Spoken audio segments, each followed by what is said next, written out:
Hi guys, welcome back to my YouTube channel.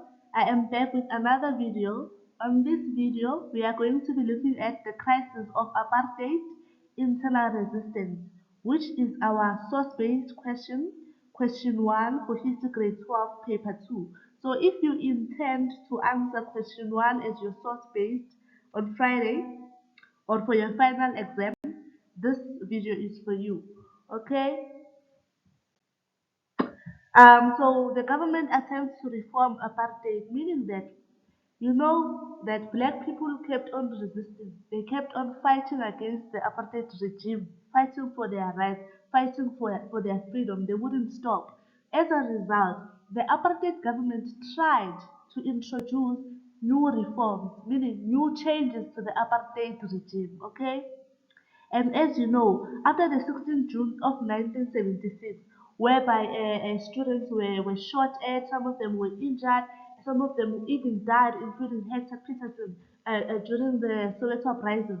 That event sort of resulted to a national uprising, whereby now each and every single black people or anyone, only any person of color who is supporting the struggle is now doing what is now protesting against the apartheid government. That is why the government tried to do what? To introduce changes, reforms to the apartheid what regime. Okay, so the event of the 16th June of 1976 changed the political landscape of South Africa because after the uprising, the tide began to turn against national government against the National Party government. Sorry. So President P.W. Botha, who was the president during these times, believed that there was a total onslaught. Okay. Botha believed that there was a total communist attack on South Africa from outside and within the country. So as black people were now resisting, fighting against this regime, this oppressive regime. The President P.W. Botha viewed that as a total onslaught. What do we mean, or what do they mean by total onslaught? It means that there was a total communist attack on South Africa from outside and within the country. I hope that makes sense. So as a result, the National Party government implemented the total strategy policy. They introduced this policy, which means that they would make minor reform to the apartheid system and repress or crush all opposition. So, since they were fearing the total onslaught, the National Party government decided to introduce what? The total strategy policy, which was basically a strategy whereby the apartheid government would introduce minor reforms, meaning little changes, very, very small changes to the apartheid system to crush or repress all opposition so that even those who are protesting or those who are opposing or those who are trying to overthrow the apartheid government can be crushed. I hope that makes sense because of these minor changes that they are introducing. Okay, so to fight the total onslaught, the National Party government implemented the total strategy policy, which I have just explained, and I hope it makes sense. Now let's move on to the 1982 Urban Authorities Act. So in 1982, the National Party government passed the Black Local Authorities Act, also called the Urban Bantu Authorities Act, which allowed for black local government structure to similar to those that were operating in white areas. Okay, so now black community councils could now be elected by local residents and were responsible for township administration, collecting rents and service payments. Black people opposed this system. So what is happening here, good people, is that remember we said the apartheid government tried to implement what? New reforms or minor reforms or small changes so that they can crush what? Opposition from black people. Okay, so among those changes or among those reforms that they implemented or introduced, they introduced the 1982 Urban Authorities Act, which means that previously black people were not allowed to do that, but through this minor reform or minor change. Now, black community councils could now be elected by local residents and were responsible for township administrations and so forth. But black people opposed this system. They said, we don't want this system, okay? This minor change is not going to work for us, so they opposed it. So people living in township began to organize themselves into civics. So when we speak of civics, we are referring to community organizations in townships which became the organs of people's power which made townships ungovernable. Okay? So these civics were completely democratic and the role of the civics often acted as pressure groups to persuade the authorities to improve facilities and they tried to mobilize people to take action to improve the quality of their lives through boycott, worker stays, and protests. I hope that makes sense. So instead of agreeing with the Urban Bantu Authorities Act, black people introduced their own organization, which was the civics. Civics, which was obviously a group of people that were fighting for the rights of black people in the local townships. Okay. So you might find this as a case study in the exam. So it is important for you to understand what the Urban Authorities Act was all about. Now let's move on to the tricameral system. Okay, tri, good people means three. When we say tri, we're speaking of three things. Okay, so the National Party government created a tricameral parliament. Tri means three. Okay, parliament, which means now this parliament, which used to be mono, which means to be maybe a single room for only white people, for accommodating white people only, has now been divided into three. Hence, it is referred to as what? As tricameral. Okay, one room is occupied by black people, one room is occupied by whites, one room is occupied by Indians or colors in this case. Okay, so that's what tribe means, but we're going to get into that. So the National Party government created a tricameral parliament. It consisted of different houses: the House of Assembly, which represents white people, the House of Representatives, that one was for colors, and the House of Delegates, that was for Indians. Okay, the introduction of this tricameral system is also, guys, the apartheid government's way of making reforms or introducing those minor changes. Okay, so this tricameral system or parliament, it gave limited representation to colors and Indians.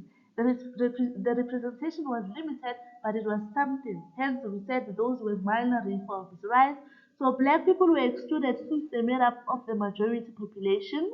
White would lose control if they were allowed to have a house and vote. So black people were excluded because they formed the majority. That is why even today, most people hold the idea or the perception that the race that was mostly affected by this apartheid regime or system was black people. That is because in most cases they were always excluded. For example, in this case, even though the apartheid government was trying to make these changes, but at least some races were accommodated in these changes, such as the Indians and the colors were included in the tricameral system. I don't know if this visual image is clear, but this is a room for Indians, this one is for colors, and this one is for white. But black people are there outside, as you can see. They are not included in this tricameral parliament or system. Okay. So white, colored, and Indian people would vote for their own representatives who would sit in their respective houses of parliament, as you can see. This meant that issues relating to education, health, and community affairs were dealt with separately by each house, meaning that all the other races, black, I mean not blacks, all the other races, white, colored, and Indians have now what? Have representatives. But black people don't have representatives. And they do have these representatives now because of this reform that the apartheid government introduced. What do we refer to this reform? It is the tricameral parliament or system, which means three. I hope that makes sense. You might find this as your case study, so you must know what this means, okay? Or what the tricameral system is all about. Moving on to the internal resistance reforms, internal resistance reforms, okay? How black people resisted these reforms. So internal resistance intensifies in the 1980s. Intensifies meaning that it kept on getting worse. The people kept on resisting. Okay, the growing power of labor movement and the mass mobilization of trade unions, meaning that it's not only ordinary people or students who are protesting, but trade unions as well. And remember, when we speak of trade unions, we're talking about workers now. Okay, a trade union is the organization of workers. Many trade unions also engage in political activities to have laws changed to benefit their workers. Okay, There was growing labor unrest as the black working class became more militant in the 1970s. Strike action became more prominent. The Durban strikes were a major turning point in the history of trade unions. The strike soon extended to other parts of the country, and between 1973 and 1974, there was a countrywide increase in labor opposition, meaning that all the people who were working, black people, mostly black people in this case, kept on doing what? Kept on joining what?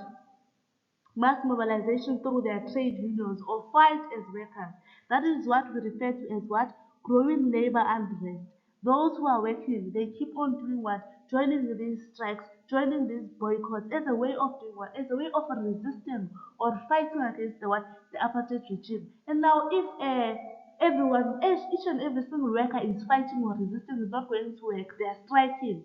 Who is going to work? Okay, but we are going to get to that. So here is a list of different organizations or trade unions that were also resisting against the apartheid reforms. We have the Federation of South African Trade Unions, FOSATU, National Union of Mine Workers, NAM, Congress of South African Trade Unions, COSATU, the Sweet Food and Allied Workers Union, SFAU, and then the Food and Canning Workers Union, FWU, the Metal and Allied Workers Union, MAU, the South African Railways and Harbours Union, SARHWU. So all of these people who were working in these unions, for example, or working together with these unions, joined what? These protests, these strikes, these boycotts to do what?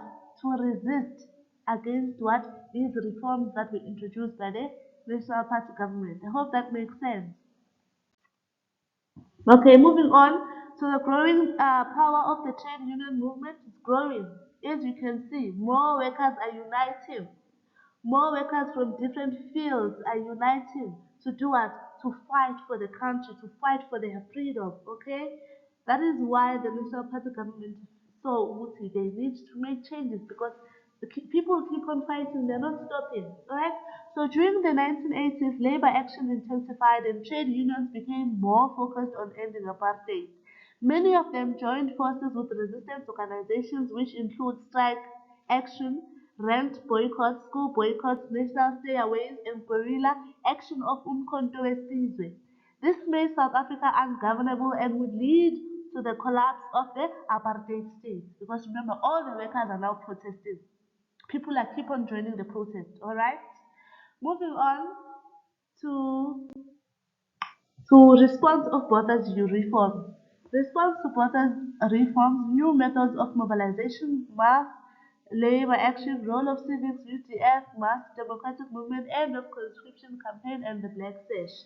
So, guys, it is very, very important to understand all of the above mentioned because, especially for question one, this the end of conscription campaign might be your source base or your case study.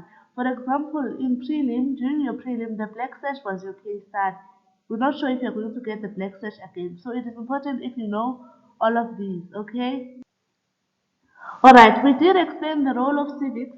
We said civics dealt with things such as rent, municipal services, public transport, and poor recreational and childcare facilities. The civic wanted to improve the quality of life of township residents and played a major role in the resistance of the 1980s. There were frequent violent confrontations with the security forces. Black councillors and black police officers were forced to flee the township, forced to resign, or faced violent death because they were perceived as informants in PMP. Okay, so protests against poor services took the form of boycotts in which residents refused to pay rent or service fees to the municipality. So even in normal ordinary townships, there is also an uprising. People are fighting. The civics are at the forefront fighting for black people. Okay, so that was the role played by the civics. I hope that makes sense. Moving on to the United Democratic Front, UDF. So the United Democratic Front was a non-racial alliance of about 400 national and local organizations and based on the Freedom Charter. Alright? The UDF was supported by the African National Congress, ANC in exile. Non-racial alliance, meaning that Any race could be a member of the UDF, and they were supported by the ANCs in exile. So the UDF launched a massive nationwide campaign to stop the colored and Indian voters from participating in the elections for the House of Representatives and Delegates. Colored and Indian voters turnout was extremely low. Remember, through the tricameral parliament, colored and Indians were now represented. They felt included. Their rights were being taken into consideration. But only black people were excluded from the tricameral parliament. So the role of the UDF in this case was to try and get the colored as well as the Indians to not participate in these houses or in those delegates that they gave them in the tricameral system so that they come and join the struggle and not accept the reforms that they were given. However, uh, their turnout was extremely low, meaning that some of them continued and enjoyed those little privileges or those minor reforms that they were given. Okay, so this is what this means basically, good people. So, to those who participated in the tricameral system were now called sellouts, collaborators, and puppets. Okay, so the government responded by banning the UDF and declaring a state of emergency that lasted from March of the 1980s. So the UDF was banned and a state of emergency was declared. Remember, we said a state of emergency is whereby the police are given the right to just fire shots at people, whether they are armed or unarmed. Okay, moving on. So that was the role of the UDF. That is how the UDF responded to Botha's reforms. Okay. Okay, we have also the mass democratic movement. So the UDF was banned in 1988. The mass democratic movement was formed to replace the UDF. In 1989, the mass democratic movement organized a campaign of civil disobedience. Civil disobedience is whereby you disobey the law, okay, in a civil manner though. To defy, here you see, defy, disobey all oppressive laws. Protesters entered white-only hospitals and beaches. You know, during the apartheid regime, there were specific facilities that were reserved for a specific race. For example, toilets or malls or passages, beaches, whatever it is that you can think of. There were ones that were reserved for white people only. So, as an act of civil disobedience, if you go there as a black person and sit on a bench that is written whites only or Europeans only, you are doing what? You are defying the oppressive law, and that we call that a what? A civil disobedience. All right. People of all races marched peacefully in several cities to protest against police brutality and repressive laws. By 1989, it was clear that the civil disobedience was effective and that the government could not control it. So that was the role played by the mass democratic movement in response to Botha's reform by getting people to do what? To disobey the law, to defy the oppressive laws. All right? Moving on to the end of conscription campaign. All right. So the South African National Defence Force was used to enforce the government's racist policies. All right. So the defence force was used to make sure that these racist policies they are being followed to repress any anti-apartheid activities. The South African National Defence Force, the soldiers during that time, they were also used to do what? To make sure that there are no anti-apartheid activities happening on their watch. Okay? So all white men were conscripted into military services in the SANDF. In 1983, the end of conscription campaign was formed. So this statement means that even if, let's say, for example, you are a white person and you have no interest in fighting or in becoming a soldier or in, yes, in fighting or killing people, you were sort of like forced to come and fight because you are a white person, okay? And because black people also or people of color keep on resisting. So we need South African National Defence Force to come and defend us. And now some of our white men are being what are being killed because obviously when people are fighting, some are bound to die. And remember, white people have always formed what? A very, very small percentage. So that was what we refer to as the end of conscription campaign was formed. White men who refused to do military service fled the country. faced imprisonment or failed to turn up the basic training. So now, if you are going to refuse to join military, you might as well what? Flee the country. That's how bad it was. That's how bad the National Party government needed or wanted what? Wanted soldiers, white soldiers. Even if, let's say, you're not interested in being a soldier or in being a member of part of the SANDF. That is why they introduced the end of conscription campaign and this thing of making people to do what? To join the army or to join SNDF against their will. Okay? Some of them who refused to join were faced with imprisonment, imagine, or failed to turn up for basic training. So the number of conscripts who did not show for basic training was increasing rapidly and it was banned by the Minister of Law. So, yes, this thing of forcing people to join the army was later banned because it was not working. I hope that makes sense. Alright, moving on to the Black Sash. The Black Sash, and I think you know the Black Sash by now because even prelim, Black Sash was the case study for paper one or paper two, sorry, for question one, paper two, but you might not find the Black Sash this time. So that is why it is important to know all of these responses to Botha's reforms because it might be your case study. Let's look at the Black Sash. So the Black Sash was a liberal white organization who wanted to end apartheid. Okay, it was a white organization consisted of white people only. They wanted to end apartheid. Remember, there were other white people who were against this apartheid regime. White people who fought for black people as well. Okay, so they wore black sashes to demonstrate their opposition against apartheid. As you can see, these are white people wearing what black sashes, and this organization or what is happening here is referred to as the Black Sash, a liberal white organization who wanted apartheid to end. So they demonstrated peacefully against the discriminatory law. They are demonstrating peacefully because they are demonstrating whatever it is that they want to put an end to is demonstrated or is written in these boards. Okay, as you can see, defiance is the right to peaceful protest. They are peaceful protesting. Can you see that? Wearing their black sashes to show that they're in solidarity or they're in support of black people who are being oppressed under the apartheid regime. I hope that makes sense, guys. I repeat, this information is all relevant if you want to choose question one as your source base. And if you are someone who wants to choose two source based and one essay, I suggest you choose question one as your first source base, question two as your second source base, and then question four, BCM as your essay.